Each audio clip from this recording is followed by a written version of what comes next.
The Wyoming wind carried dust and loneliness across the McKenna ranch that spring of 1883. Silas McKenna stood on his porch, watching the horizon where the mail coach would appear, his weathered hands gripping the rough wooden rail. The letter in his pocket felt heavier than the Colt .45 at his hip. 6 months had passed since consumption took Martha in the dead of winter. The house still smelled of her lavender sachets, though the scent grew fainter each day. At 35, Silas had learned that grief was like the Wyoming weather, unpredictable and harsh, with moments of unexpected calm. The advertisement in the Nashville Gazette had been simple. Respectable woman sought for matrimony. Must be willing to relocate to Wyoming territory. Ranch work required. He'd written it 3 times before sending, each draft shorter than the last. What words could capture the vastness of his need? Not just for help with the ranch, but for someone to fill the silence that pressed against the windows at night. The coach appeared as a dark speck against the pale sky, growing larger as it wound through the sagebrush. Silas straightened his vest, ran a hand through hair that Martha used to cut. The other ranchers in Mercy's Bend had laughed when they heard about the mail-order bride. Desperate times, Tom Hayward had said over whiskey at Murphy's saloon. But Tom went home to a warm bed and a wife's embrace, while Silas returned to empty rooms and cold sheets. The coach pulled up in a cloud of dust. The driver, old Jake Brennan, climbed down and stretched his back. Got your package, McKenna, he said with a grin that showed more gaps than teeth. Though she's prettier than any package I usually deliver. Eleanor Whitlow descended from the coach like she was stepping down from a different world. Her traveling dress, once fine navy wool, bore the dust of 1,000 miles. She clutched a worn carpetbag in one hand, the other shielding her eyes from the harsh sun. When she looked at Silas, her green eyes held a wariness that reminded him of a deer ready to bolt. Mr. McKenna. Her voice was cultured, softened by a Tennessee drawl that seemed out of place against the rough landscape. Yes, ma'am. Miss Whitlow? She nodded, a small gesture that somehow contained both resignation and resolve. Jake hauled down a battered trunk, grunting with the effort. That trunk and the carpetbag appeared to be all she owned in the world. The ride to the ranch was mostly silent. Eleanor sat rigid beside him on the wagon seat, her hands folded in her lap. Silas stole glances at her profile, delicate features that spoke of easier living, a faint scar along her jawline that suggested otherwise. When they hit a rut, she braced herself without complaint, though he saw her wince. The ranch isn't much, he said as they crested the hill. Below them spread 200 acres of grassland. The house and outbuildings clustered like wooden islands in a sea of sage. But it's solid. Built it myself, mostly. It's fine, Eleanor said, and he couldn't tell if she meant it or was just being polite. Her gaze swept across the landscape, taking in the distant mountains still crowned with snow, the endless sky that made newcomers feel small. At the house, Silas carried her trunk inside while she stood in the main room. Turning slowly, Martha's touches were everywhere, the quilt on the rocking chair, dried herbs hanging from the rafters, curtains she'd sewn from flour sacks. Eleanor's fingers traced the edge of the pine table, and something flickered across her face too quickly to read. I'll show you to your room, Silas said. We can, that is, after the ceremony tomorrow, you can decide on arrangements. She looked at him then, truly looked, and he saw she understood his meaning. This was a business arrangement first, whatever else it might become. Thank you for your courtesy, Mr. McKenna. That evening, Silas cooked a simple meal, beans and salt pork, biscuits that came out harder than intended. Eleanor ate without comment, though he noticed she softened the biscuits in her coffee before attempting them. The silence stretched between them like a taut wire. Might I ask, Silas ventured, what brings a lady like yourself to this? He gestured vaguely at the window, where darkness pressed against the glass. Eleanor set down her fork carefully. I needed a new beginning. Her fingers worried at a spot on her wrist where he'd noticed earlier a scar, pale against her skin. There was an accident, a train derailment outside Kansas City. I don't remember much before that. just my name, and that I needed to be somewhere else. The lamplight flickered, casting shadows that danced on the walls. Silas had heard of such things, folks losing their memories from a blow to the head, but the way she said it, careful and practiced, made him wonder if forgetting was something she'd chosen rather than something that had happened to her. "Well," he said finally, "Wyoming's good for new beginnings. Folks here care more about what you do than where you came from." She smiled then, just barely, and it transformed her face. "I hope that's true, Mr. McKenna." That night, Silas lay in his cold bed listening to the house settle. Somewhere above, floorboards creaked as Eleanor moved about her room. He wondered what kind of woman answered an advertisement to marry a stranger, traveled alone across hostile territory with nothing but a trunk and a carpet bag. What she was running from, or to. Sleep came fitfully. He dreamed of Martha, but her face kept shifting into Eleanor's. When he woke, coyotes were calling in the distance, their cries echoing across the empty land. The next morning dawned clear and cold. Silas found Eleanor already up, kindling a fire in the stove with practiced efficiency. She'd changed into a simple gray dress that had seen better days, but was clean and pressed. "I hope you don't mind," she said without turning. "I'm used to early rising." "Not at all." He watched her work, noticed how she favored her left side slightly, as if protecting an old injury. "We'll head to town after breakfast. Reverend Walsh expects us at 10. The ride to Mercy's Bend took an hour. Eleanor had pinned her dark hair up properly, though wisps escaped in the wind. She'd added a small cameo brooch to her collar, the only jewelry he'd seen her wear. As they approached town, she straightened her spine, lifted her chin. Whatever Eleanor Whitlow was or wasn't, she wouldn't enter her marriage cowering. Mercy's Bend consisted of one main street, a collection of false-fronted buildings that looked like they might blow away in a strong wind. Dogs slept in the dust, and a few cowboys lounged outside Murphy's. Even at this early hour, they tipped their hats as the wagon passed, their eyes curious on Eleanor. Reverend Walsh waited at the small white church at the end of town. He was ancient, beard yellow with tobacco, but his eyes were kind as he greeted Eleanor. "Welcome to Mercy's Bend, Miss. We don't get many new faces, especially not pretty ones." The ceremony was brief. Silas had forgotten to bring rings, but Eleanor didn't seem to notice or care. When Walsh pronounced them man and wife, Silas kissed her cheek awkwardly, tasting road dust and something floral, soap maybe, carefully hoarded from wherever she'd come from. Outside the church, a small group had gathered. Tom Hayward's wife, Susan, approached with a basket. "Just some preserves and fresh bread," she said, pressing it into Eleanor's hands. "Welcome to Mercy's Bend, Mrs. McKenna." Eleanor's fingers tightened on the basket. "Thank you," she whispered, and Silas saw tears threaten before she blinked them back. The ride home was different. Eleanor sat closer on the wagon seat, though still maintaining a careful distance. The morning sun warmed their faces, and she pulled off her gloves, revealing hands that were delicate but not soft, hands that knew work. "I should tell you," Silas said as the ranch came into view. "I don't expect, that is, you're free to take your time adjusting. This arrangement can be whatever we make it." Eleanor turned to study him. "You're a good man, Mr. McKenna. I may not remember much, but I can still recognize kindness." That afternoon, she unpacked her few belongings while Silas repaired fence posts. When he came in for supper, she'd transformed the kitchen. Not dramatically, just small touches. The table cleared of his accumulated mess, wildflowers in a jar. The windows washed to let in more light. The smell of baking bread filled the air. "I hope you don't mind," she said again. And he realized this might be her refrain, this careful deference, this testing of boundaries. "It smells like heaven," he said honestly.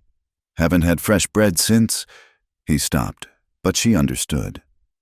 "Tell me about her," Eleanor said softly. "If you want to." So he did. Over dinner. He told Eleanor about Martha, her laugh, her stubborn streak. how she'd insisted on planting roses in this harsh soil and kept them alive through sheer will. Eleanor listened, asking careful questions, and he found himself talking more than he had in months. When darkness fell, they sat by the fire. Eleanor had found Martha's knitting needles and was working on something shapeless with yarn she must have brought. The clicking of needles joined the crackle of wood, creating a rhythm that was almost peaceful. "Thank you," she said suddenly, "for not asking questions I can't answer." Silas poked at the fire, sending sparks up the chimney. "We've all got things we'd rather leave buried. Wyoming's good for that." She nodded, her hands never stopping their work. In the firelight, he could see the shadow of whoever she'd been before, something in the way she held her head, the careful precision of her movements.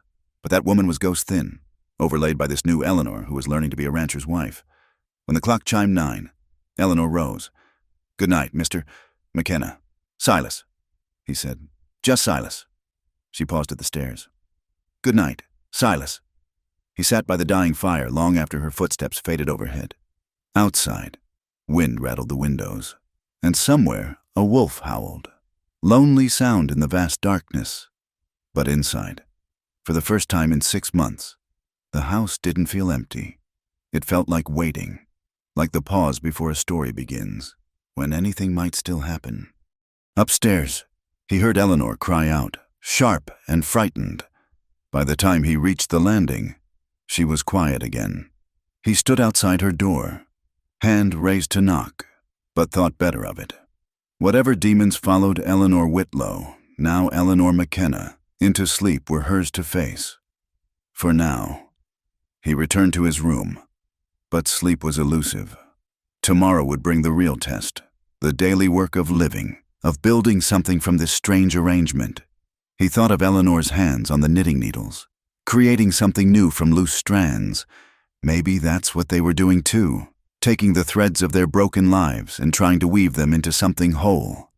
The wolf howled again, closer now.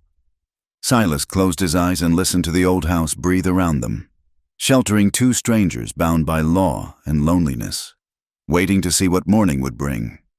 Summer yielded to autumn on the McKenna ranch, with Eleanor marking the change in small victories. The garden she'd coaxed from the stubborn soil bore squash and beans, enough to fill the root cellar. Her hands, once merely work-worn, now bore the particular calluses of ranch life. Rope burns from learning to handle stock, soil permanently etched in the creases of her palms. Silas watched her transformation with quiet wonder. She'd taken to wearing Martha's old work dresses, hemmed shorter for practicality, sleeves rolled up to reveal arms growing brown and strong. When she smiled, which came easier now, it reached her eyes, though shadows still lingered there like bruises slow to fade. The horse barn had partially collapsed during a late summer storm, and they worked together to rebuild it. Eleanor proved surprisingly adept with tools, holding boards steady while Silas hammered, anticipating what he needed before he asked. They developed a rhythm of cooperation, bodies moving in practiced synchronization. "You've done this before," Silas observed one afternoon, watching her handle the saw with easy confidence. Eleanor paused, a flicker of something, memory, crossing her face. "Perhaps. Sometimes my hands seem to know things my mind doesn't remember." He didn't push. They developed an unspoken agreement about the blank spaces in her past, like the scar on her wrist she unconsciously rubbed when troubled, or the way she sometimes stopped mid-sentence, as if catching herself before revealing too much. October arrived with teeth. The temperature plummeted overnight, frost silvering the grass each morning. Silas rode out to check the cattle, moving them to lower pastures before the real cold hit. Eleanor worked alongside him, learning to read the weather in the way the horses stamped and switched their tails, the restless lowing of cattle sensing change. Then came the storm. It started as snow flurries during morning chores, pretty and harmless. By noon, the wind howled like a living thing, driving snow horizontal across the yard. Silas barely made it from the barn to the house, guided more by instinct than sight. "The animals?" Eleanor asked, helping him out of his frozen coat. "Sheltered as best they can be. Ice crystals clung to his beard. "This is early, even for Wyoming. We might be trapped for days." Eleanor nodded, already mentally inventorying their supplies. She'd learned the harsh economics of frontier life, every pound of flour, every cord of wood carefully calculated against winter's unknown duration. They settled into storm rhythm. Silas kept the fires burning while Eleanor cooked meals that stretched their stores: bean soup enriched with the last of the salt pork, biscuits made with careful measurements. The house became their whole world, shrunk down to the circle of warmth around the stoves. On the second night, the temperature dropped further. Ice formed inside the windows, and their breath clouded in the bedrooms. Silas brought extra quilts to Eleanor's room, found her fully dressed and shivering despite the layers. "You'll catch your death," he said. "Come downstairs. We'll sleep by the kitchen stove." They made pallets on the floor, close enough to share warmth, but maintaining the careful distance that had defined their marriage. The stove crackled and popped, casting dancing shadows. Outside, the storm raged like something personal, testing every chink in the walls Silas had built. "Tell me about before," Eleanor said suddenly in the darkness. "Before Wyoming? Where did you come from?" Silas was quiet so long she thought he wouldn't answer. "Ohio," he finally said. "Family farm outside Cincinnati. Youngest of 4 boys. Why leave? Same reason most folks come west. Wanting something that was mine. My brothers would inherit the farm. Wasn't enough land to split 4 ways. So I saved every penny, bought a wagon and headed out. Met Martha in Independence, Missouri. She was traveling with her family to Oregon, but you stopped here. Her folks died of fever on the trail. We buried them near Fort Laramie. After that, Oregon didn't seem to matter much. Found this land, empty and waiting. Built the house board by board. Martha right beside me." His voice roughened. 7 years we had, good years, mostly." Eleanor shifted, her hand finding his in the darkness. Just a touch, fingers briefly interlacing before withdrawing. "She was fortunate to have you. I was the fortunate one." They lay quietly, listening to the storm. Then Eleanor began to shake. Not from cold, but from something deeper. Her breath came in gasps, fighting sobs that seemed torn from her chest. "Nightmares again?" Silas asked gently. I can't breathe sometimes. Like there's smoke and screaming and—" She pressed her hands against her eyes. "What if the memories come back? What if I don't want them to—" Without thinking, Silas pulled her against him. She resisted for a moment, then collapsed into his warmth, her body fitting against his like she'd been carved from his missing pieces. He held her while she shook, whispering nonsense comfort words into her hair. "You're safe," he murmured. "Whatever it was, it can't reach you here." Gradually, her breathing steadied, but neither moved to separate. The storm had created a world outside of normal rules, where the careful boundaries they'd maintained seemed foolish against the need for simple human warmth. Eleanor lifted her face from his shoulder. In the stove's dim light, her eyes were vast and dark. "Silas?" He knew what she was asking, saw it in the parting of her lips, the way her fingers curled into his shirt. The loneliness they'd each been carrying suddenly felt too heavy to bear alone. "Eleanor," he breathed, and then they were kissing with desperate hunger. Not the chaste peck of their wedding day, but something raw and needful. She tasted of coffee and wood smoke, of secrets and sorrow and surprising sweetness. When they broke apart, both breathing hard, Eleanor touched his face with wondering fingers. "I didn't know I could still feel—" She didn't finish, but he understood. They came together again, careful and fumbling despite the urgency. Too many clothes, too many months of careful distance to overcome all at once.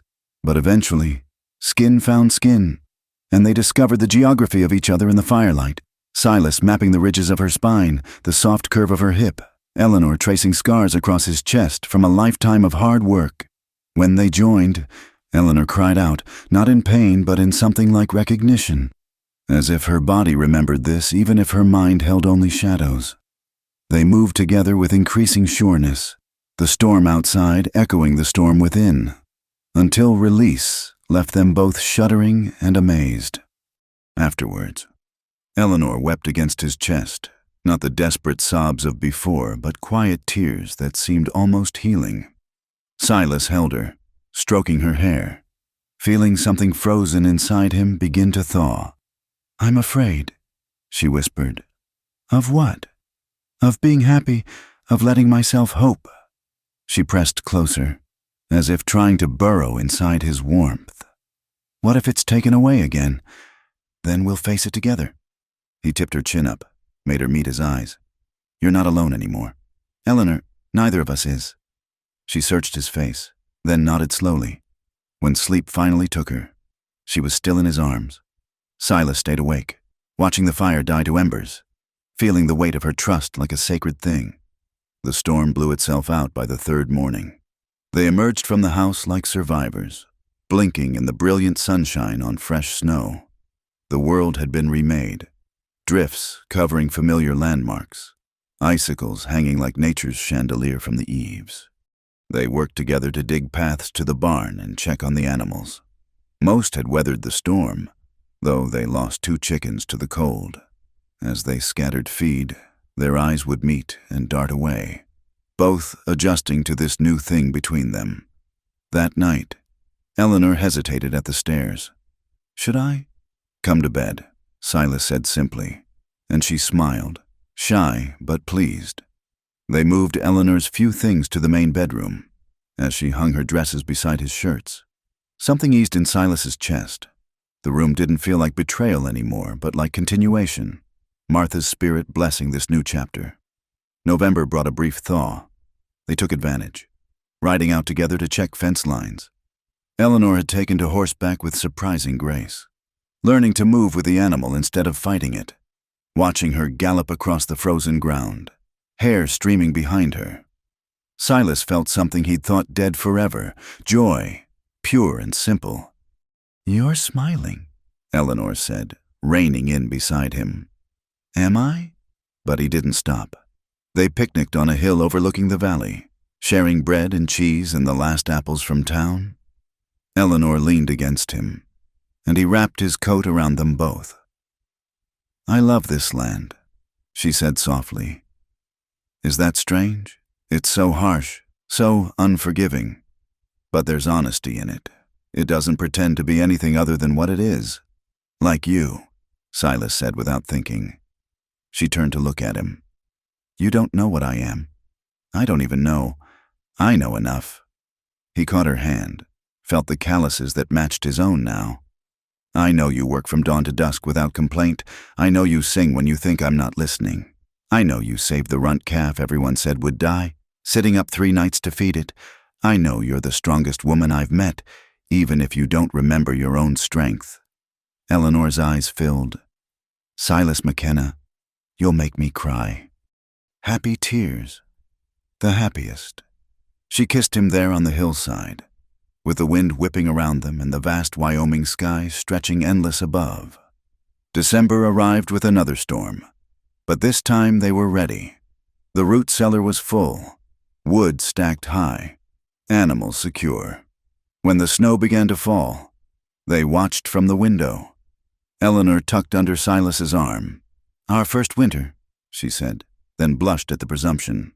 "First of many," Silas agreed, pressing a kiss to her temple. That night, as they lay entwined in the bed they now shared without question, Eleanor traced patterns on his chest. "Sometimes I dream of fire," she said quietly, "of a house burning, people screaming, and a man's voice saying, 'I had to pay for my sins.'" Silas's arms tightened around her. "Just dreams. They can't hurt you now. What if they're memories? What if I did something terrible? Then you've paid for it." He tilted her face up. "The woman I know, the woman I—" He stopped, the word too big and too soon. But Eleanor heard it anyway. "I love you too," she whispered. "However I came to be here, whatever brought me to that mail coach, I love you, Silas McKenna." They made love slowly, tenderly, sealing the words with actions. Outside, snow fell steadily, blanketing the world in clean white silence. Inside, Two people who'd thought themselves beyond saving found redemption in each other's arms, building a life from the ashes of their pasts. When spring came again, it would bring changes neither could foresee. But for now, in the depths of Wyoming winter, they had everything they needed: shelter from the storm, and each other. Spring arrived like a miracle across Wyoming territory, transforming the harsh landscape into something almost gentle. Eleanor stood in her flourishing garden, hands deep in the dark soil, face turned toward the sun. The woman who'd stepped off the mail coach nearly a year ago, fragile and haunted, had been remade by the land and by love. "You're growing roots," Silas said from the fence, watching her plant seedlings with practiced care. She smiled up at him, a streak of dirt across her cheek.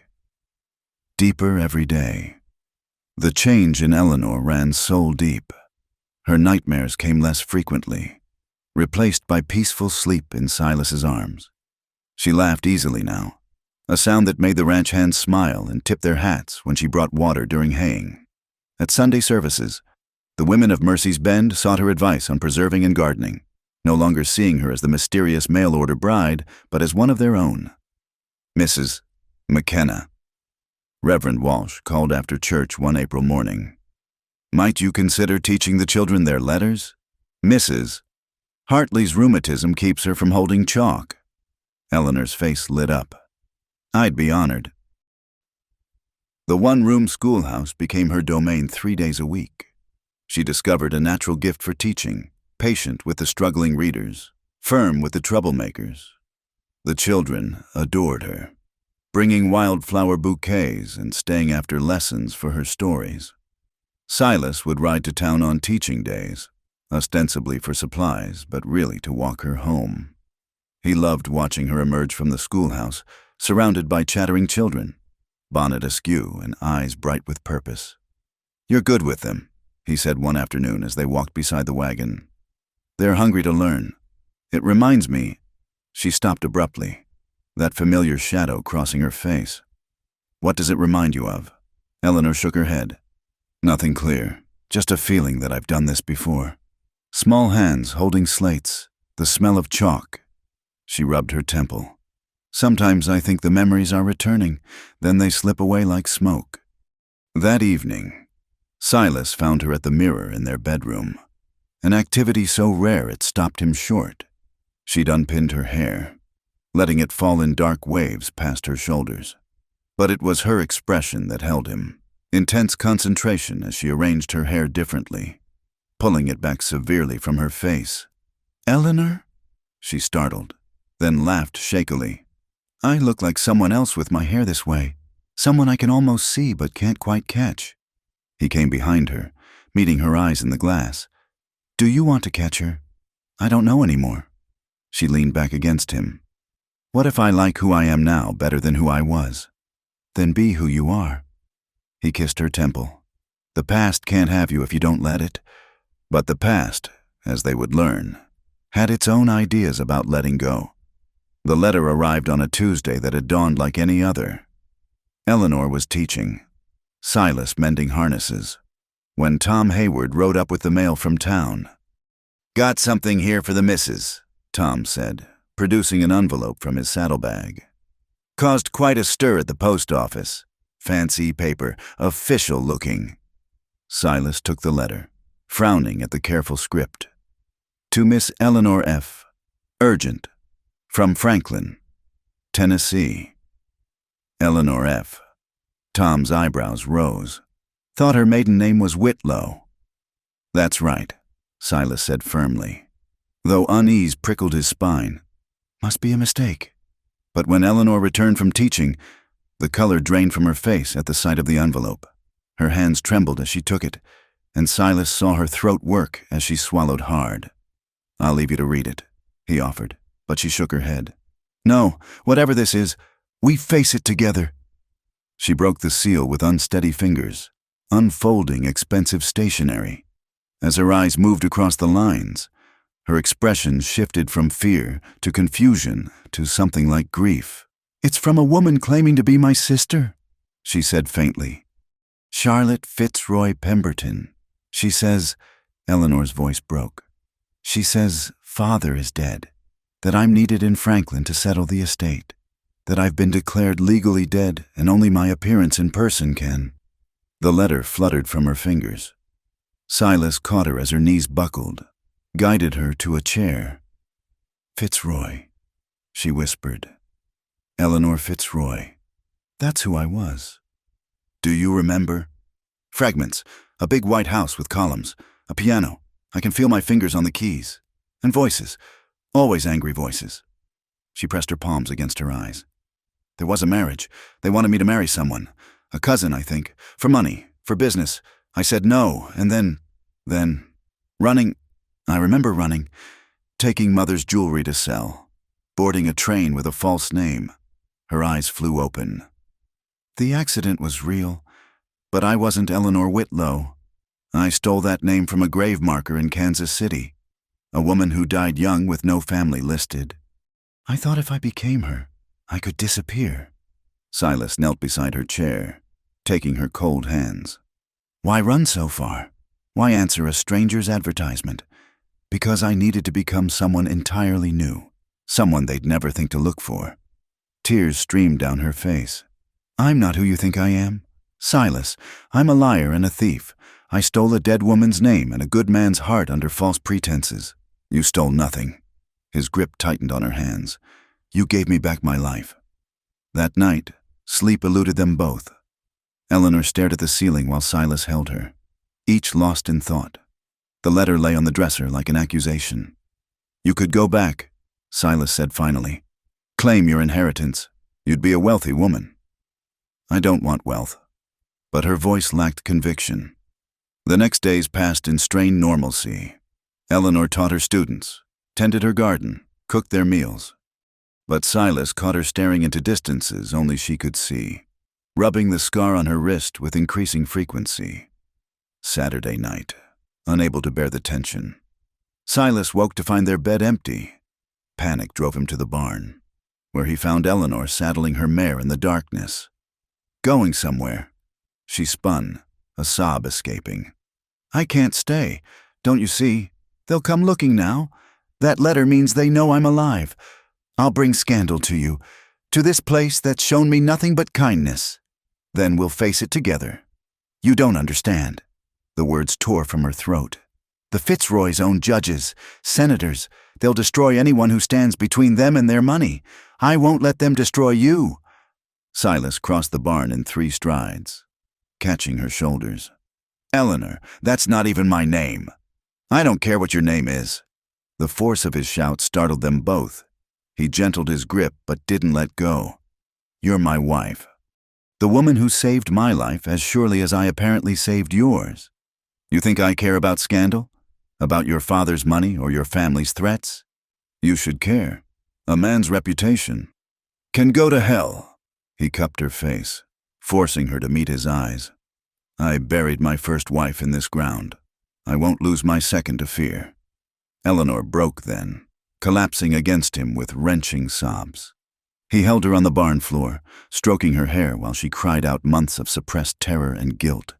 I love you, she gasped between sobs. That's why I have to go. That's why you have to stay. He pulled back to see her face. We're stronger together than apart. Whatever comes, we face it as one. Dawn found them still in the barn, wrapped in horse blankets, planning. Eleanor told him everything she could remember. Her father's business empire built on questionable dealings, the cousin who stood to inherit if she remained dead, the violent argument that had sent her running. So what do we do? She asked. First, we write to this sister. Tell her you're alive but have no interest in the inheritance. Let them have their money if it brings peace. They won't believe it. In their world, everyone wants money above all else. Then they'll learn different. Silas stood, pulling her up with him. This is Wyoming territory, not Tennessee. We make our own law here, and that law says you're Eleanor McKenna, my legal wife. Let them come if they dare. Eleanor searched his face, finding only determination. You'd fight for me? I'd die for you, but I'd rather live for you, if it's all the same. A laugh escaped her, watery but real. She rose on her toes to kiss him. pouring all her fear and love and gratitude into the contact. That afternoon, they went to town together. At the post office, Eleanor penned a careful letter to her sister, confirming her survival but renouncing all claim to the Fitzroy estate. She signed it Eleanor McKenna with a steady hand. "It's done," she said as they watched the postmaster take the letter. "No," Silas corrected, wrapping an arm around her. "It's just beginning." As they rode home, Eleanor was quiet, but it was a different silence than before.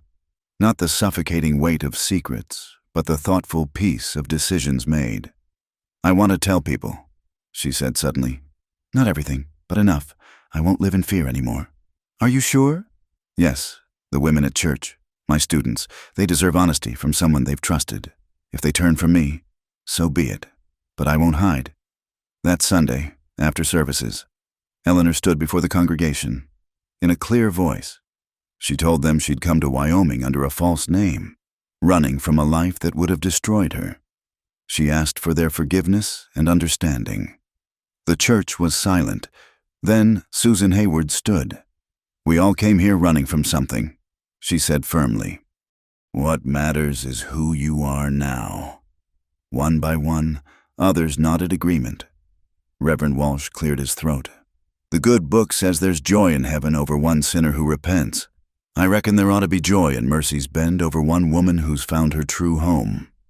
Eleanor wept then, surrounded by women who'd become her friends despite her deception. Even crusty Tom Hayward patted her shoulder awkwardly, muttering something about courage. As they rode home, Silas reached over to take her hand. "How do you feel?" "Free," Eleanor said, and her smile was like sunrise after the longest night. "For the first time in my life, truly free." The future remained uncertain. Her family might still come, bringing trouble with them. But for now, Eleanor McKenna, no longer Whitlow, no longer Fitzroy, but fully herself, rode beside her husband toward their ranch, their home, their life built on truth instead of lies. Behind them, Mercy's Bend settled into its Sunday afternoon peace. Ahead, the mountains stood eternal, watching over the endless land where people came to remake themselves, where the past held only as much power as you chose to give it. Eleanor squeezed Silas's hand and urged her mare faster, eager to be home. In her heart, the last chains of her old life fell away, leaving only love and the wide Wyoming sky. The stranger arrived in Mercy's Bend on a Thursday morning, stepping down from the stage with the calculated grace of a man who'd never known a hard day's labor. His clothes marked him as Eastern money, fine wool coat despite the warming weather, leather shoes that would last perhaps an hour on ranch ground, and a gold watch chain that caught the morning sun like a beacon. Samuel Garrett, attorney at law from Nashville, Tennessee, made inquiries at Murphy's Saloon with the kind of polite persistence that set everyone's teeth on edge.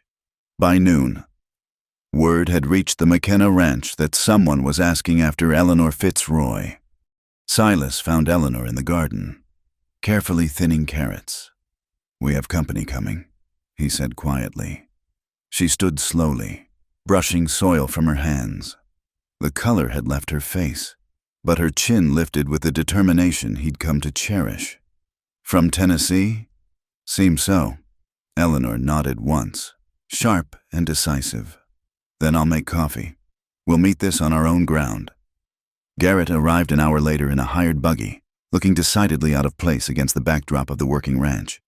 Eleanor received him in the parlor, Silas standing solid beside her chair. "Miss Fitzroy?" Garrett began, but Eleanor cut him off. "Mrs. McKenna.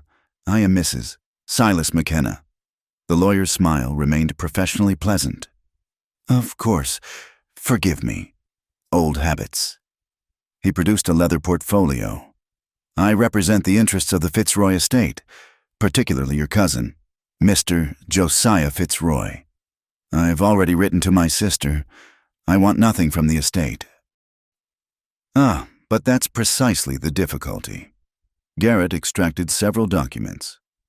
"You see, your father's will contained certain peculiarities. The bulk of the estate cannot be distributed until all heirs are accounted for, living or dead. Your legal status must be established beyond doubt. I'm legally dead, Eleanor said flatly. Let me remain so. If only it were that simple. The lawyer's eyes glinted. But you've announced yourself quite publicly here. News travels, even to Tennessee. Your cousin is concerned about potential future claims, challenges to the estate's distribution. He requires certainty. Silas leaned forward. What kind of certainty? A legal renunciation, properly witnessed and notarized. Mrs.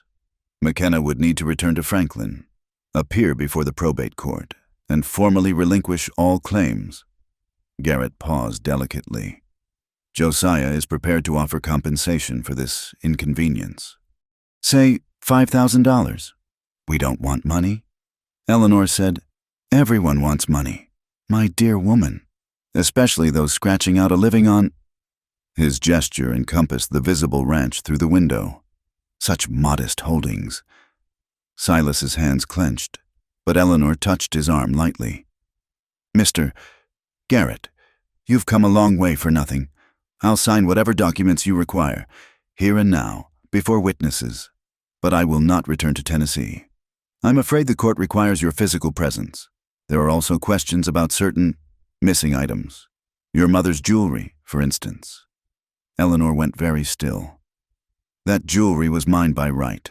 Mother left it to me. Perhaps, but without proper documentation, it could be construed as theft. Josiah is willing to overlook such matters, provided you cooperate. That sounds like a threat, Silas said quietly. Garrett's smile never wavered. Merely a statement of fact.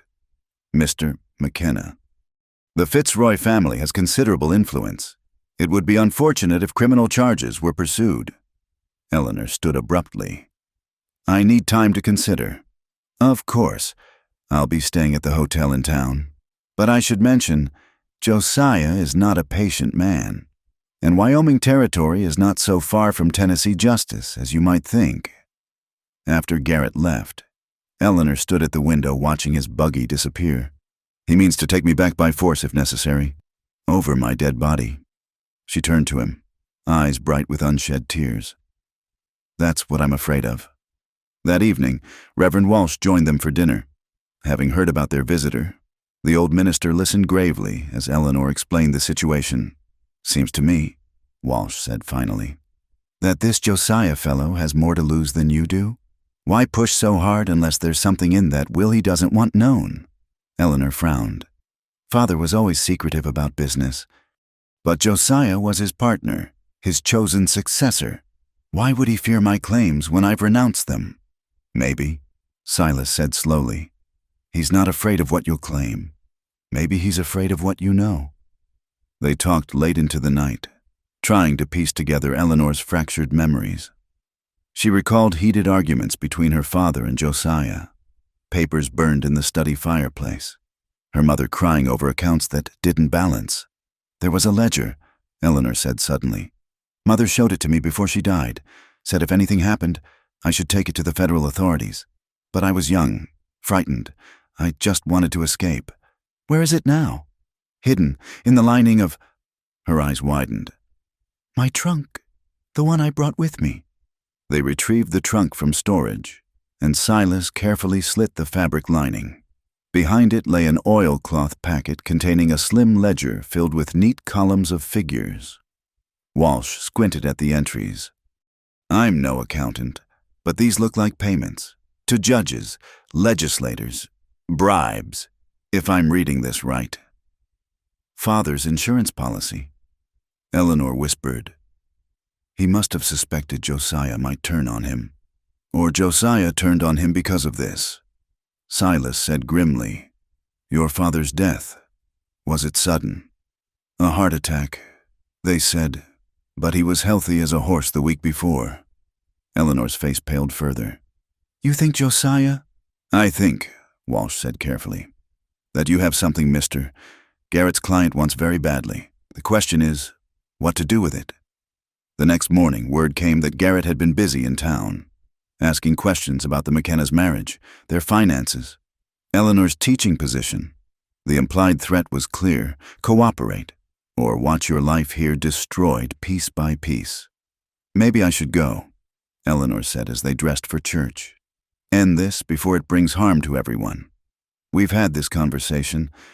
Silas buttoned his vest with sharp movements. You're not facing this alone. But when they arrived in town, the atmosphere had shifted.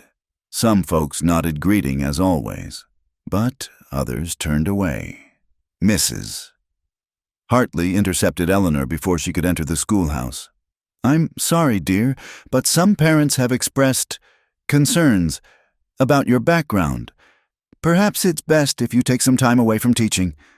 Eleanor's smile never faltered, though Silas saw the blow land. Of course, I understand. At church, their usual pew had emptied around them. Whispers followed their movements. Garrett sat in the back, observing with satisfaction. After service, Tom Hayward approached. That lawyer's been spreading tales.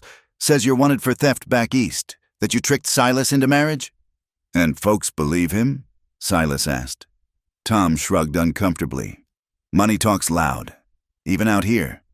He's been buying drinks, dropping hints about bringing prosperity to the town if they cooperate. That night, someone threw a rock through their window. The note wrapped around it was simple. Thieves aren't welcome here. Eleanor cleaned up the glass with steady hands, but Silas saw her trembling. They're turning my home against me. Not everyone. The true folks will stand by us. But as days passed, the pressure mounted. Their credit at the general store was suddenly questioned. Parents pulled their children from Eleanor's informal tutoring. Even Susan Hayward seemed nervous when they met on the street. I'm destroying everything we built, Eleanor said one evening. Standing in her withering garden, no one would trade seedlings with her now. Then we fight back. Silas pulled her close. That ledger, it's weapon enough to destroy Josiah. We threaten to expose him unless he backs off. Blackmail, that makes us no better than him. Sometimes you fight fire with fire. But before they could act, Garrett played his next card. Silas returned from checking cattle to find the sheriff's horse outside their house. Inside, Sheriff Anders stood awkwardly in their parlor, Eleanor white-faced in her chair. What's this about? Bill? Silas demanded. Anders couldn't meet his eyes. That lawyer swore out a warrant, claims Mrs. McKenna stole valuable jewelry in Tennessee. I've got no choice but to arrest her unless she agrees to return voluntarily to face the charges. This is madness. You know Eleanor. I know what that man's telling everyone, and I know he's got deep pockets and connections. Anders shifted miserably. I can delay maybe a day, but if she doesn't agree to go peaceful-like. After the sheriff left, Eleanor sat in stunned silence. Then, with sudden decision, she stood. I'll go. Eleanor. Not to surrender, to fight. Her eyes blazed with new determination. I've been running long enough. Time to face Josiah with the truth. Then we go together. No, she caught his hands. I need you here, protecting what we've built. I won't let him destroy both our lives. Besides, she managed a smile, someone needs to tend my garden. They loved each other that night with desperate intensity, memorizing touch and taste against an uncertain future. Eleanor clung to him as if she could carry his strength with her. Promise you'll come back, Silas whispered against her hair. I promise. This is my home now. You are my home. Morning came too soon. Eleanor dressed in her traveling clothes, the same ones she'd worn arriving a year ago, though they fit differently now on her work-strengthened frame. She tucked the ledger into her bag, along with a copy she'd made during the sleepless night. Garrett waited at the stage, smug satisfaction radiating from every line of his body. A wise decision, Mrs. McKenna. We'll see about that. As the stage prepared to leave, half the town gathered.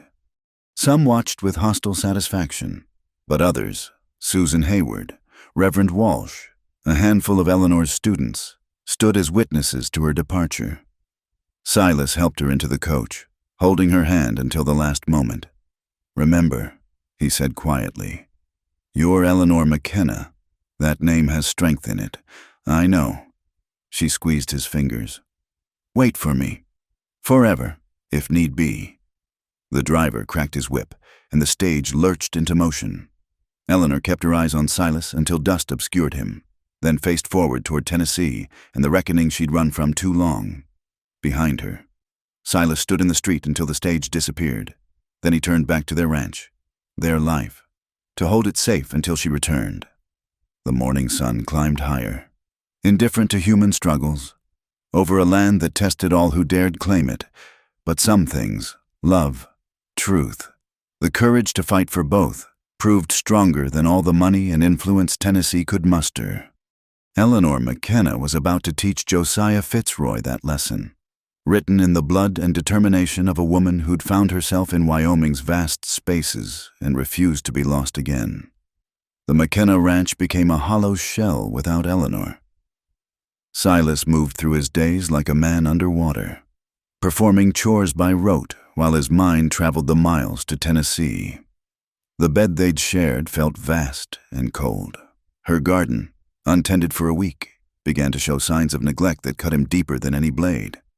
Tom Hayward found him one evening sitting on the porch, staring at nothing, a bottle of whiskey, unopened but present, at his feet.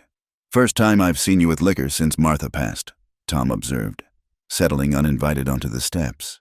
"First time I've needed it this bad and not drunk it." Silas replied, "That's something, then." They sat in silence while the sun bled out across the horizon. Finally, Tom cleared his throat.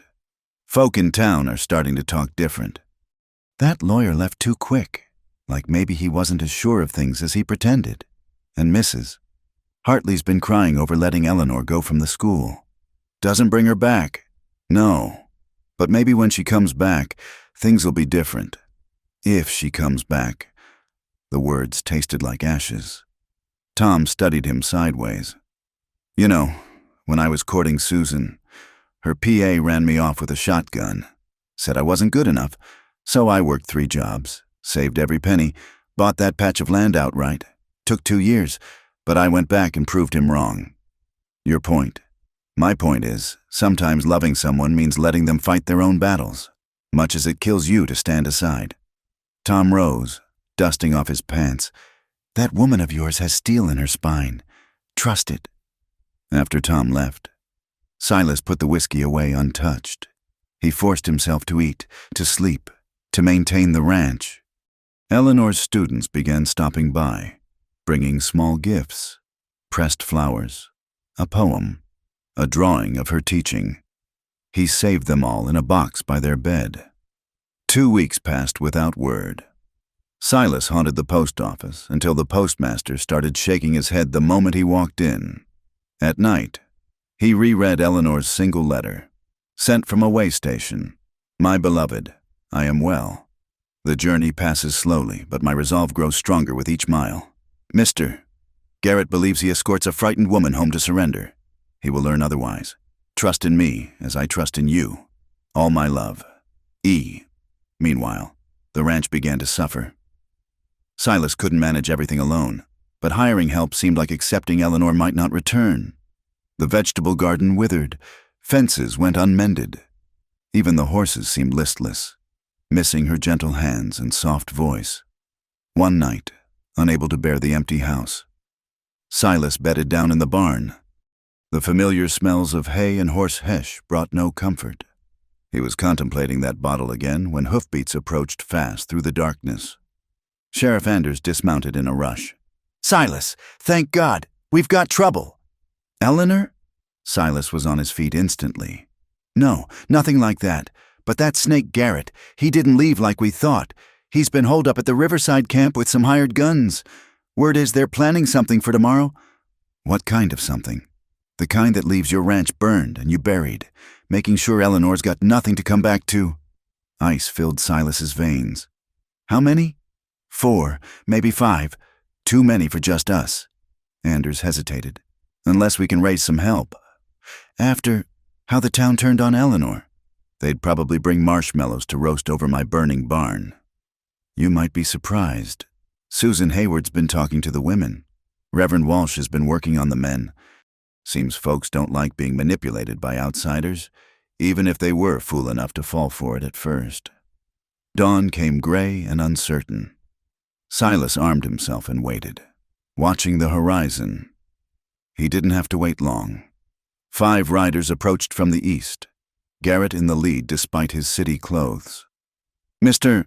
McKenna," Garrett called from safe distance. "I'm afraid there's been a development. Mrs. McKenna never arrived in Franklin. She seems to have disappeared en route. Very concerning." Fear clawed at Silas's chest, but he kept his voice level.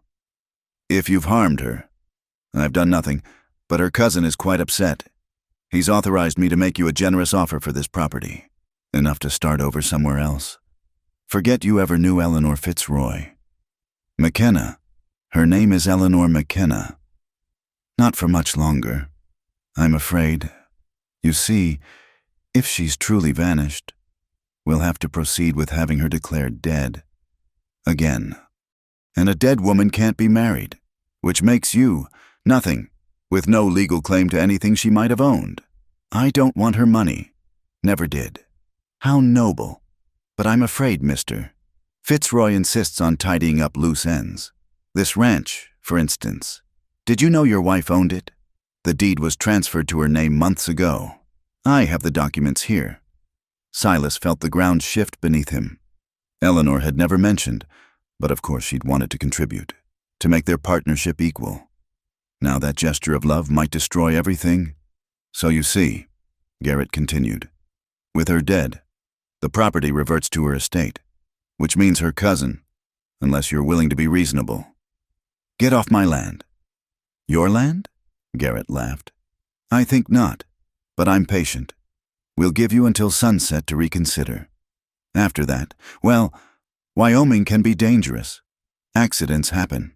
Fires start. Men disappear." The riders turned to leave, but one paused. A man with dead eyes and well-worn guns. "Should have taken the money, farmer. Now you'll get a different kind of payment." They rode off laughing. Silas stood alone, mind racing. Eleanor had tried to protect him by putting the ranch in her name, never imagining it would be turned against them. Now he understood why she'd hidden it. She'd wanted them to be equals, not have him feel beholden. A dust cloud from the south caught his attention. More riders, but these moved without hurry. As they grew closer, Silas recognized Tom Hayward, Reverend Walsh, and, surprisingly, a dozen men from town. "Heard you might have some trouble brewing," Tom said casually, though his rifle rested ready across his saddle. "This isn't your fight." "Like hell," said Jim Murphy, the saloon keeper. "Those bastards have been throwing money around my place, acting like they own the territory. Man gets tired of it." Walsh nudged his horse forward. "Eleanor McKenna is one of ours. Anyone threatens her home threatens all of us. That's how it works out here." Others nodded agreement. Even men who'd shunned Eleanor after Garrett's lies had come to stand for her now.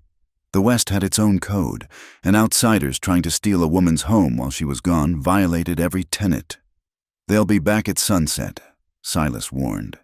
"With guns, then we'll be ready," Susan Hayward said, riding up with a wagon full of women, all armed. "That garden of Eleanor's needs tending. Can't let it die while she's away." The afternoon passed in preparations. Men took positions around the ranch. Women organized supplies, water for firefighting, bandages for wounds. The garden got weeded and watered, an act of faith that its tender would return. As the sun dropped low, Garrett returned with his hired guns, confident in superior numbers. His expression changed rapidly when he saw the reception committee. "This is illegal assembly," he blustered. "I'll have the territorial marshal. The marshal's my cousin."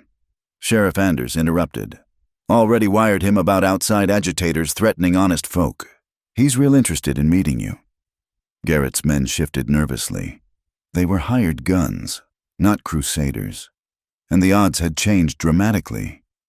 "You people don't understand." Garrett tried again. "I represent legitimate business interests. This woman is a thief and a fraud. The only fraud here is you." Susan Hayward called out, "Eleanor McKenna has more honesty in her little finger than you have in your whole worthless hide." A murmur of agreement ran through the crowd. Garrett's face flushed, but he wasn't finished. You think she's coming back? She's already learned what happens to those who cross the Fitzroy family. By now, she's right here. A clear voice rang out. Everyone turned. There on the rise sat Eleanor astride her mare, dusty but unbowed. Beside her rode two men in federal marshal badges. "Hello, Silas," she said, and her smile was like sunrise after the longest night. Eleanor dismounted slowly, tired but triumphant. Silas met her halfway, catching her as she swayed. "How? I never intended to go to Franklin," she said against his chest. "I went to Kansas City, to the federal prosecutor, with the ledger and my testimony about Father's death. These gentlemen," she indicated the marshals, "were very interested in Josiah's activities." Garrett had gone pale as parchment. "You can't, those are private business records." "Actually," one marshal said, producing papers, "they're evidence in a federal investigation. Mr. Garrett, you're under arrest for conspiracy, attempted extortion, and about a dozen other charges we'll sort out later." Garrett's hired guns decided they had urgent business elsewhere, departing in a cloud of dust. Garrett himself stood speechless as the marshals bound his hands. "Josiah's already in custody," Eleanor told the crowd. "He broke down when confronted with evidence of his crimes, including poisoning my father. The estate will be settled properly now, with restitution to those he cheated." "What about your inheritance?" someone called. Eleanor's smile widened. "I took what was mine by right, enough to secure our future here, to help our neighbors who've struggled. The rest can rot for all I care. I have everything I need." She turned to face the crowd fully, standing tall despite her exhaustion. "I know some of you doubted me. I don't blame you. Lies are powerful when wrapped in money and authority. But I hope you'll remember this. We're stronger when we stand together than when we let outsiders divide us." Reverend Walsh started the applause, and soon the whole gathering joined in. Women who'd snubbed Eleanor embraced her now. Men who'd turned away offered awkward apologies and firm handshakes. As the crowd dispersed, taking Garrett with them, Eleanor and Silas stood alone in their yard. She touched his face wonderingly. "You look terrible. You look beautiful." He pulled her close. "Don't ever leave me again."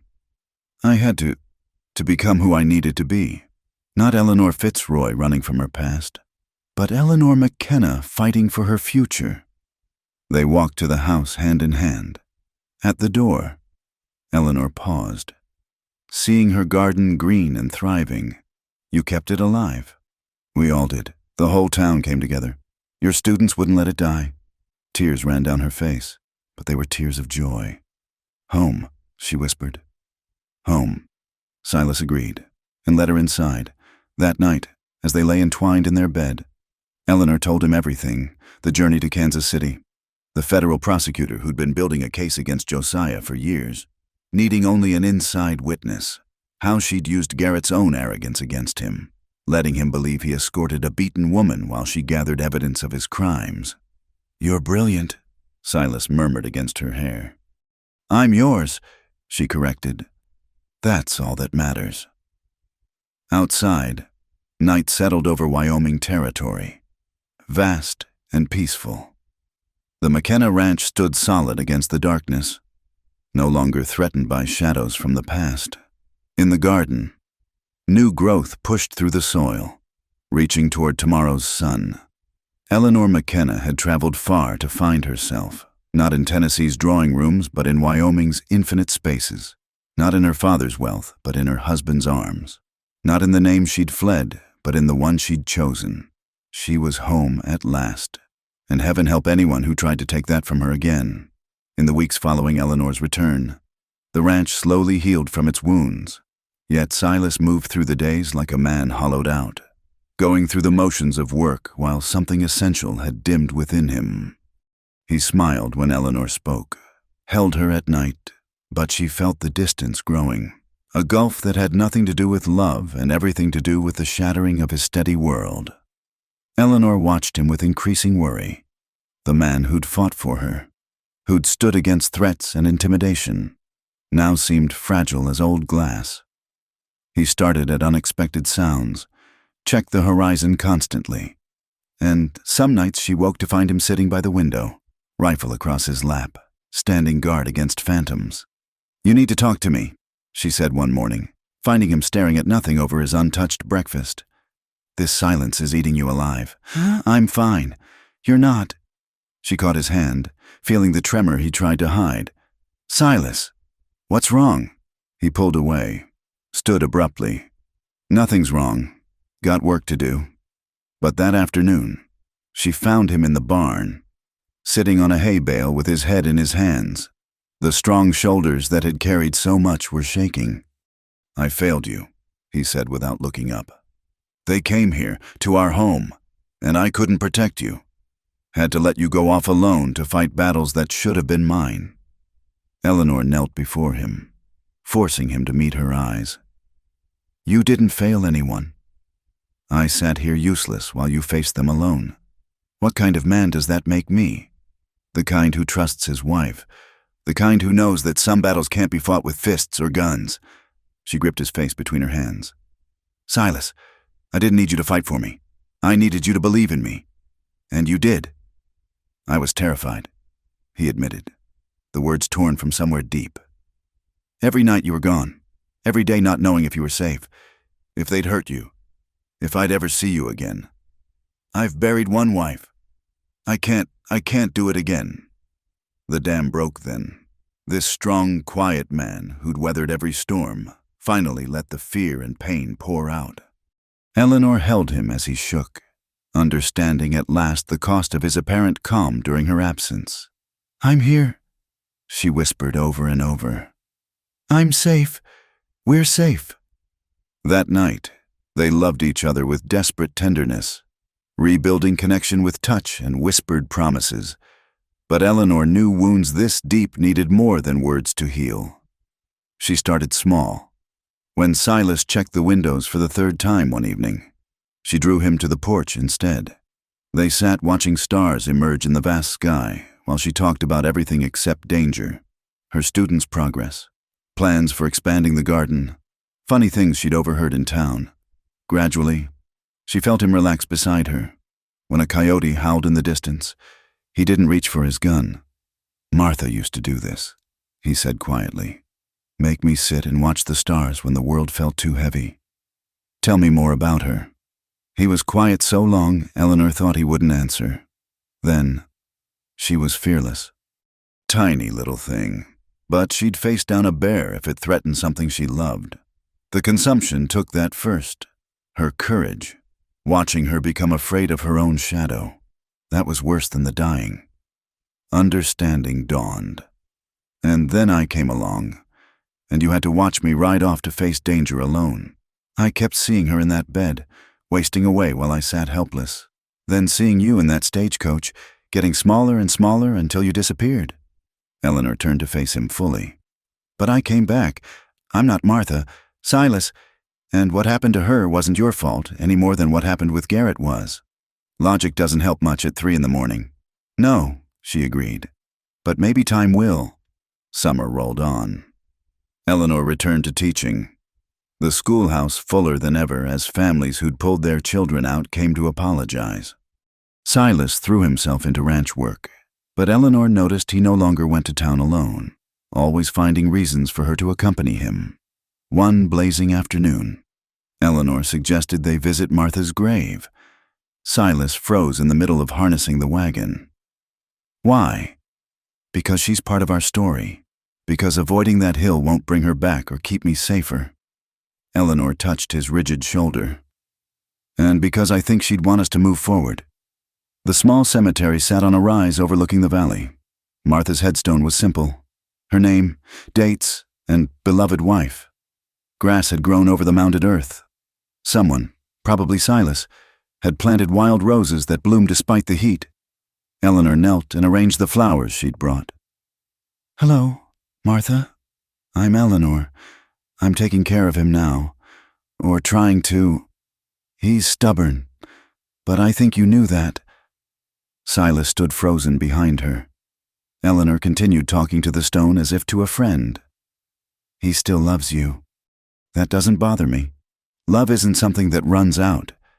I'm grateful to you, actually. You helped make him the man who saved my life in every way that matters." When she stood, Silas was crying silently. She took his hand and they stood together in the peaceful afternoon, surrounded by the endless cycle of life and death and life again that defined this harsh, beautiful land. "She would have liked you," Silas said finally. "I hope so." They visited the grave regularly after that, each time. Silas seemed lighter on the ride home, the ghost of Martha transformed from a shadow between them to a gentle presence blessing their union. One evening, as they sat reading by lamplight, a new habit that filled the space where vigilance had lived, someone knocked at the door. Silas tensed, but Eleanor rose calmly. "It's just Tom," she said, recognizing the pattern of knocks. But when she opened the door, Tom's face was grave. "Sorry to bother you folks, but thought you should know. Got a letter at the post office. From Tennessee." Eleanor's hand tightened on the doorframe, but her voice stayed steady. "From whom?" "Your sister, Charlotte." They read the letter together at the kitchen table. Charlotte's handwriting was elegant but shaky.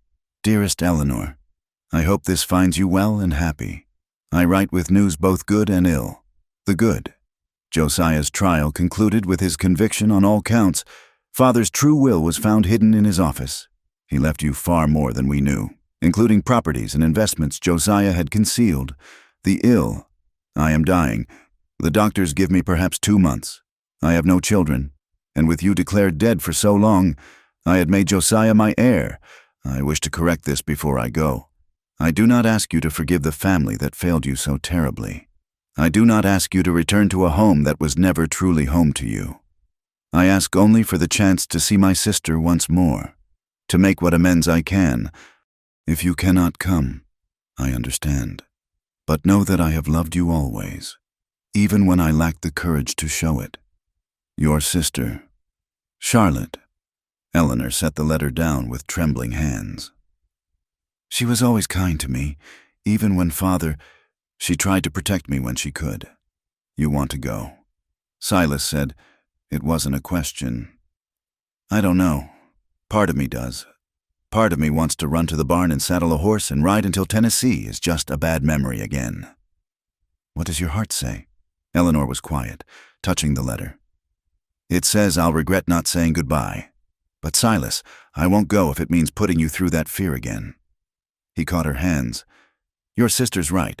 That place was never your home. This is... And I know now that wherever you go, you'll come back to me. That's not faith anymore. That's fact. Proven true. Come with me this time. Try to stop me." They prepared for the journey differently this time. No secrets. No rushed departure. The town rallied around them, Tom and Susan agreeing to watch the ranch, Reverend Walsh offering prayers for traveling mercies. The night before they left, Eleanor stood in her garden in the moonlight. The plants she'd coaxed from seeds were heavy with produce. This land had remade her, and she'd left her mark on it in return. Silas joined her, wrapping his arms around her from behind. "What are you thinking?" "That I'm not Eleanor Fitzroy going home. I'm Eleanor McKenna visiting a place I used to know. There's a difference. All the difference in the world." They made love in their bed with the windows open to the night breeze, no longer fearing what might come in from the darkness. In the morning, they would begin the long journey to Tennessee, to face the last ghosts of Eleanor's past. But tonight, in their home carved from Wyoming wilderness, they were complete.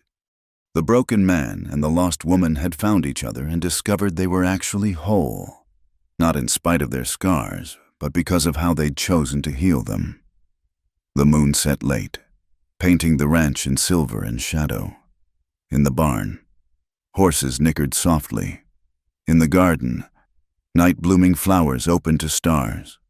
And in the house that had sheltered 2 love stories, Silas and Eleanor McKenna slept peacefully, ready for whatever morning might bring, because they'd learned the greatest truth the frontier could teach, that courage wasn't the absence of fear, but the decision to love anyway, to build anyway, to hope anyway. And that was enough to carry them anywhere, even back to Tennessee, and home again.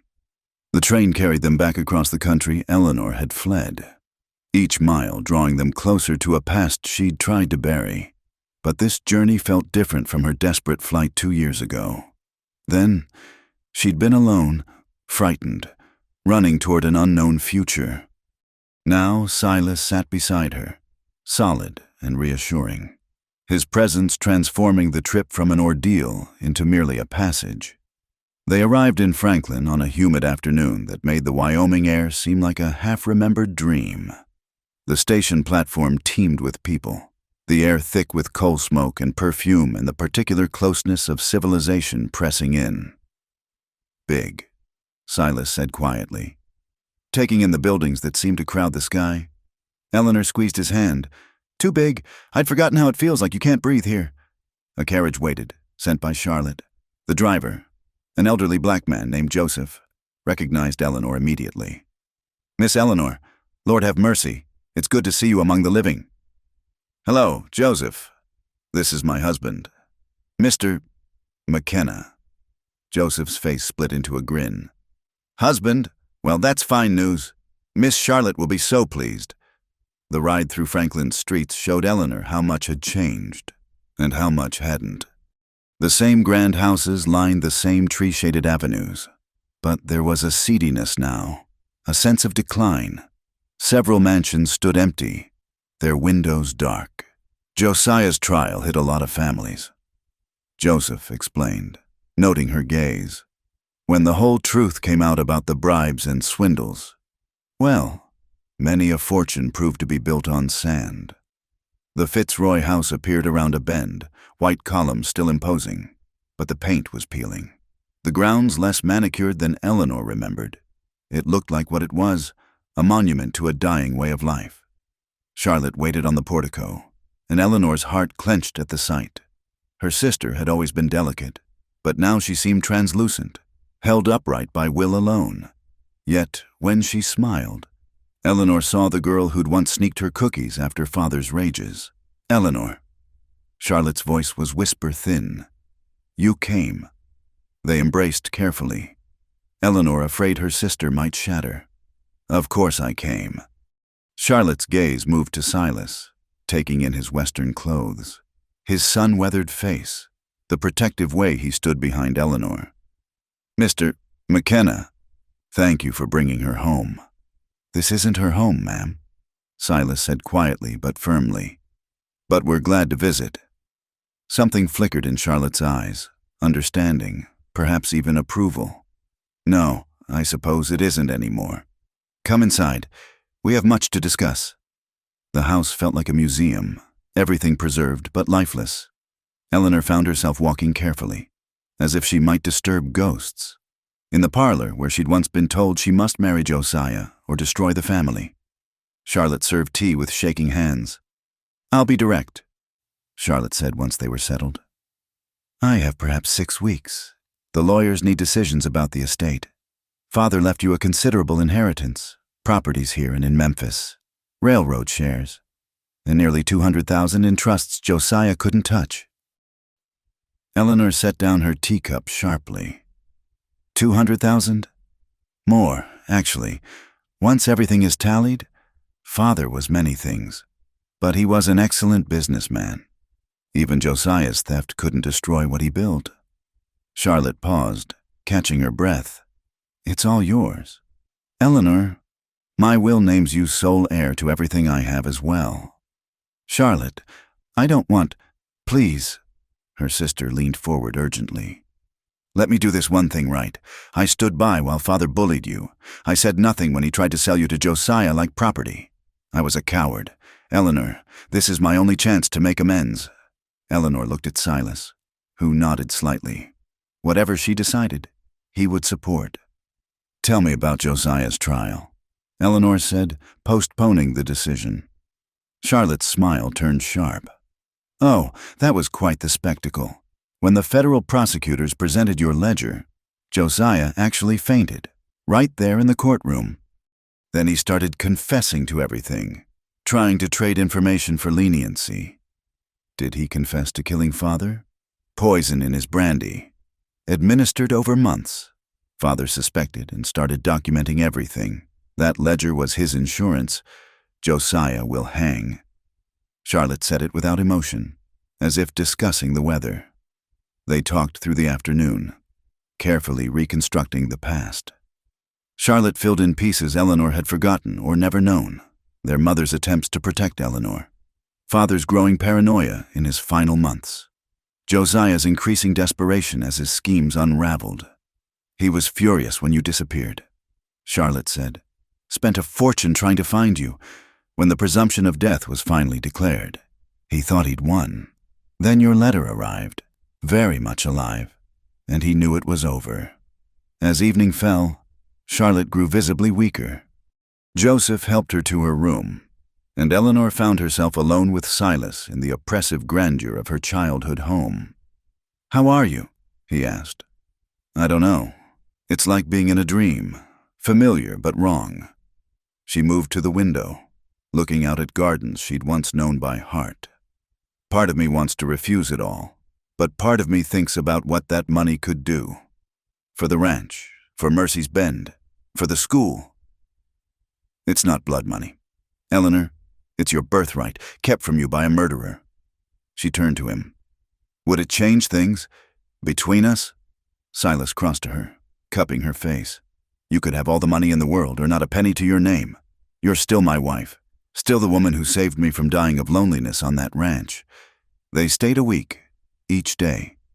Eleanor spent hours with Charlotte, sometimes talking, often just sitting together. They sorted through family papers, photographs, memories.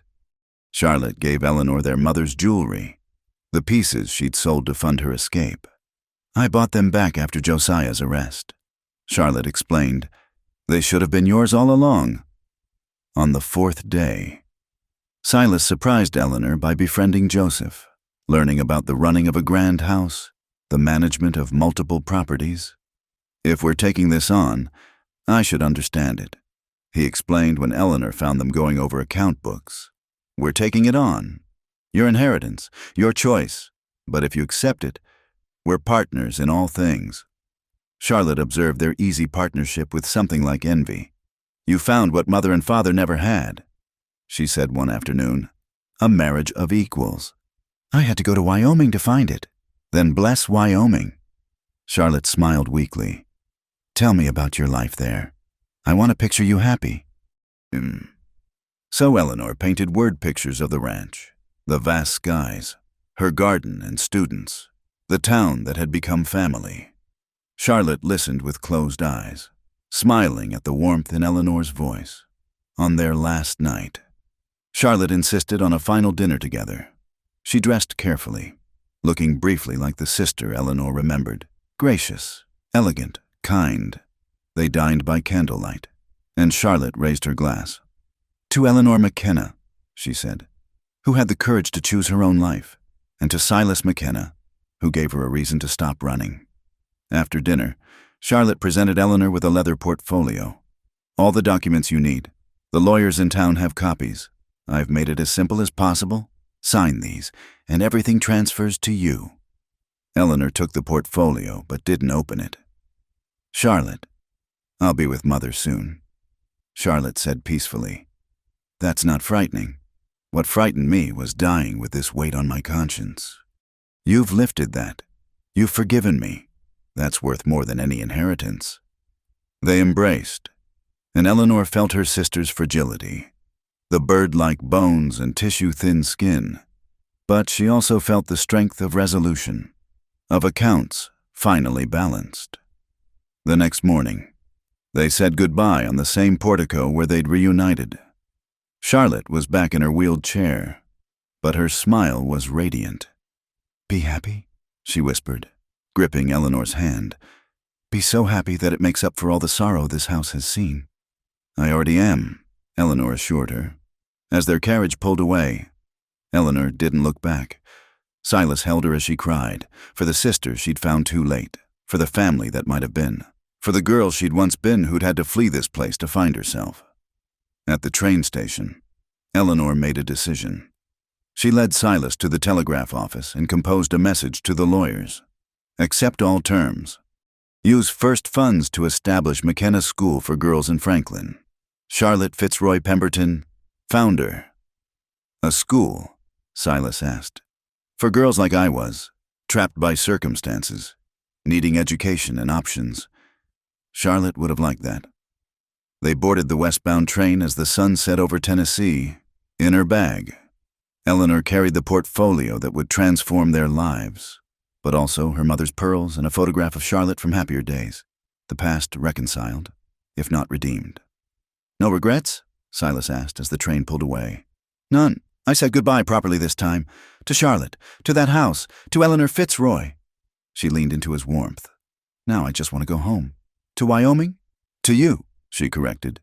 Wyoming is just where we happen to live.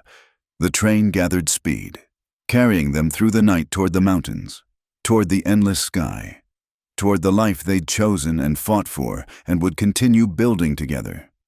Behind them, the lights of Franklin faded into darkness.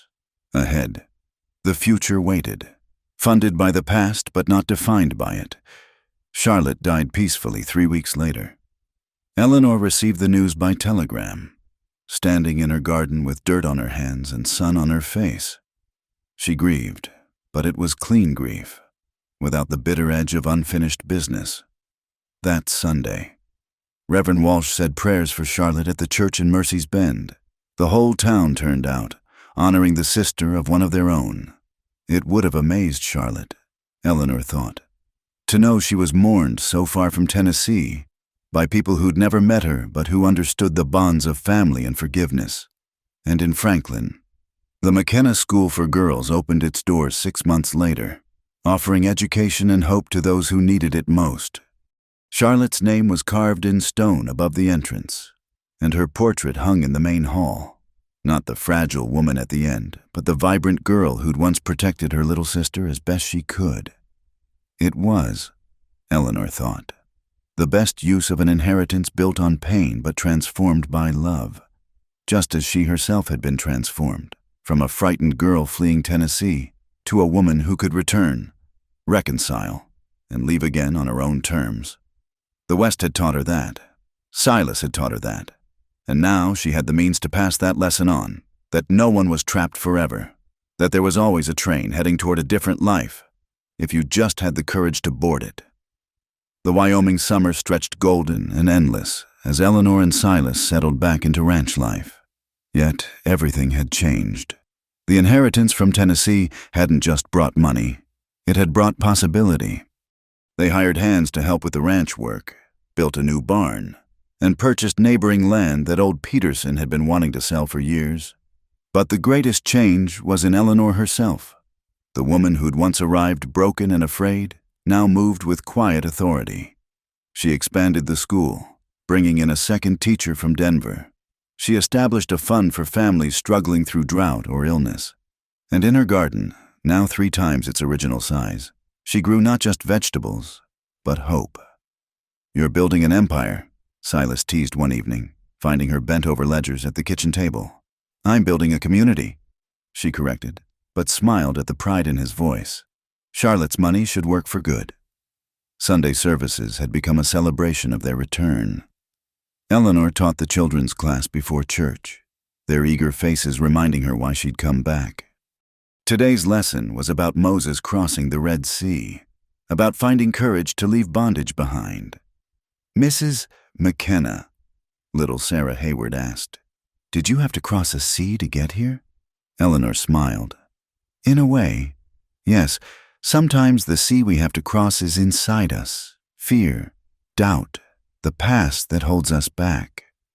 After church, she and Silas walked to Martha's grave as had become their custom. Eleanor placed fresh wildflowers while Silas tended the rose bushes that now bloomed in profusion.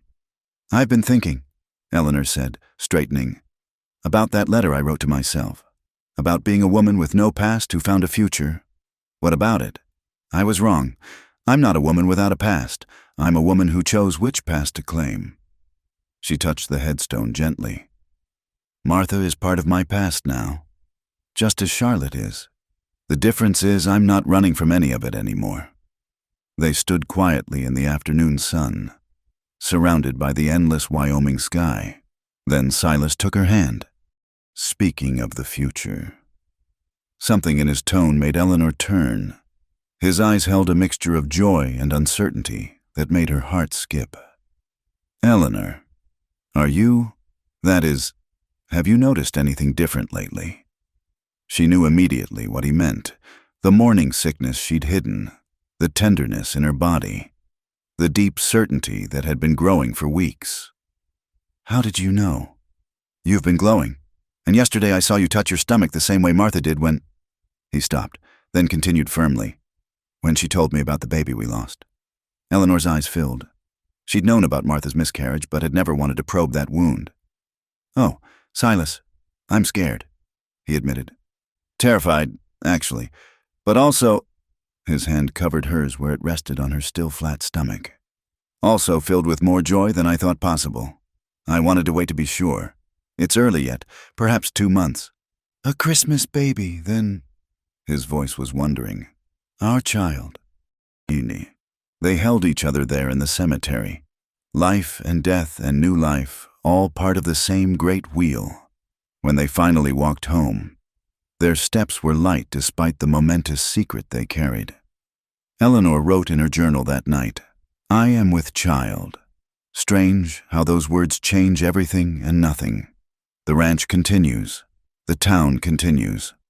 But now, with this secret flowering inside me like the most precious plant in my garden, I think of Charlotte, who died childless, of Martha, who lost her baby, of my own mother, who had daughters but couldn't protect them.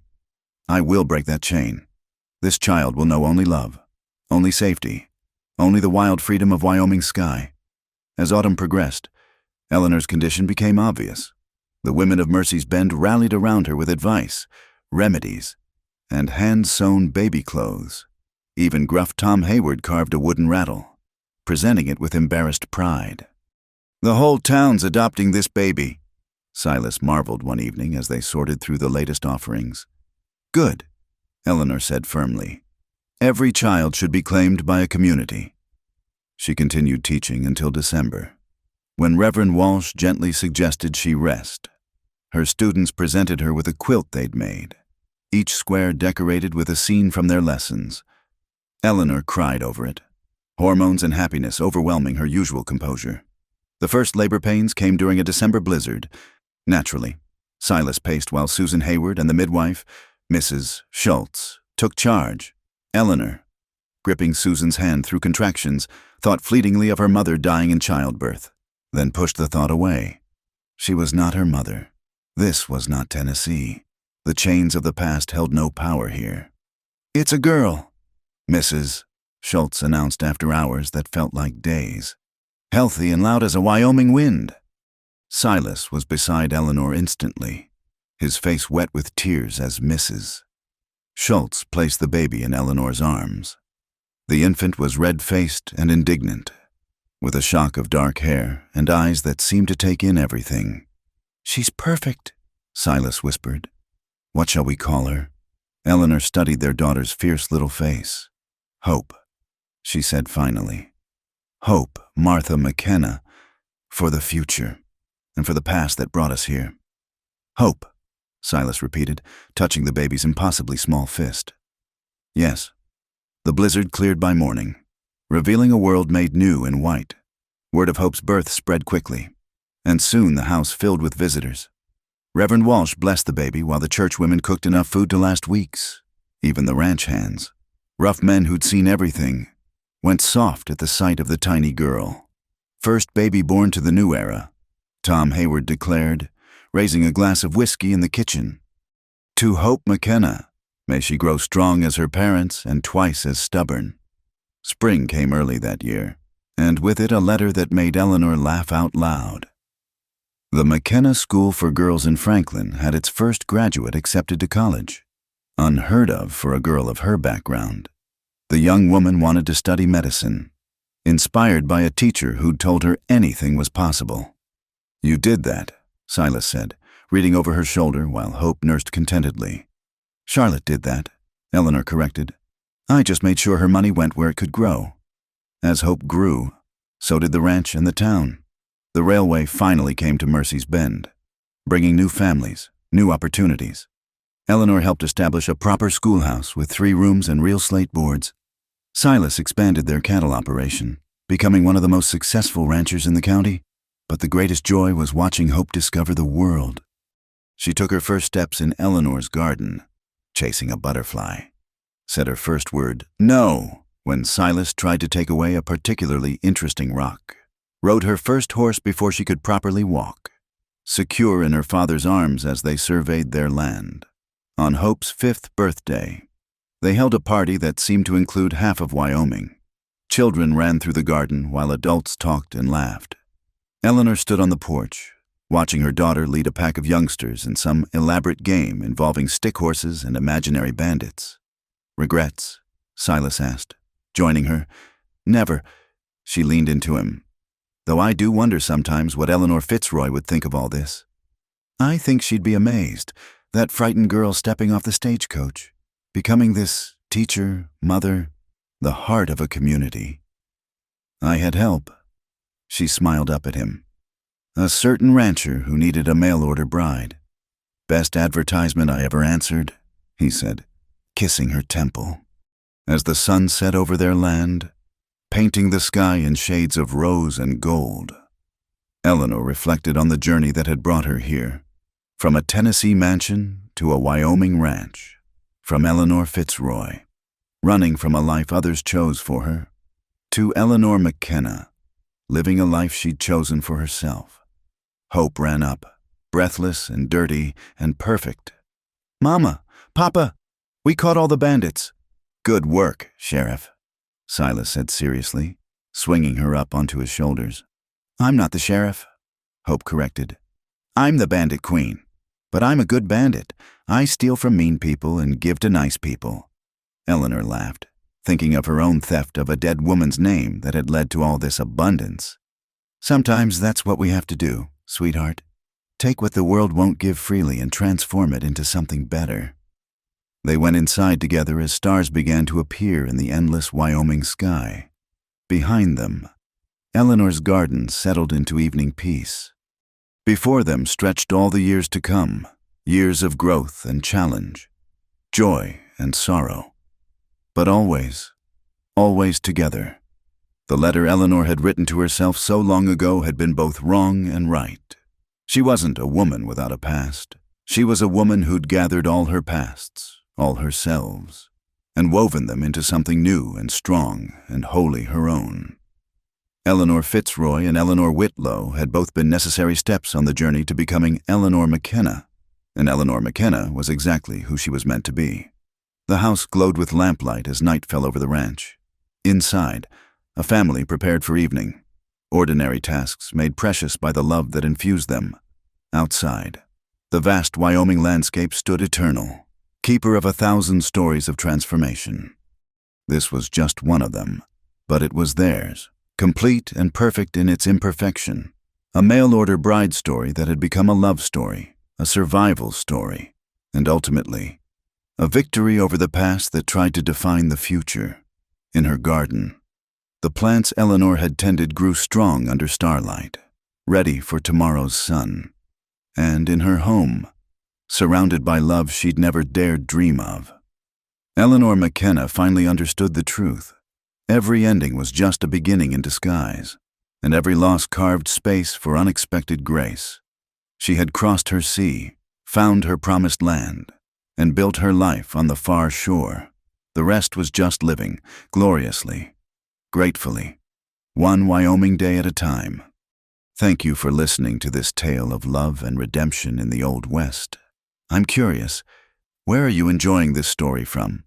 Whether you're driving through the mountains, sitting by your own fireplace, or stealing a few minutes during your lunch break. I'd love to hear from you in the comments below. Subscribe to Wild West Campfire for more stories of frontier romance and courage, and share your thoughts on Eleanor and Silas's journey. Until next time, partners, keep riding toward your own horizon.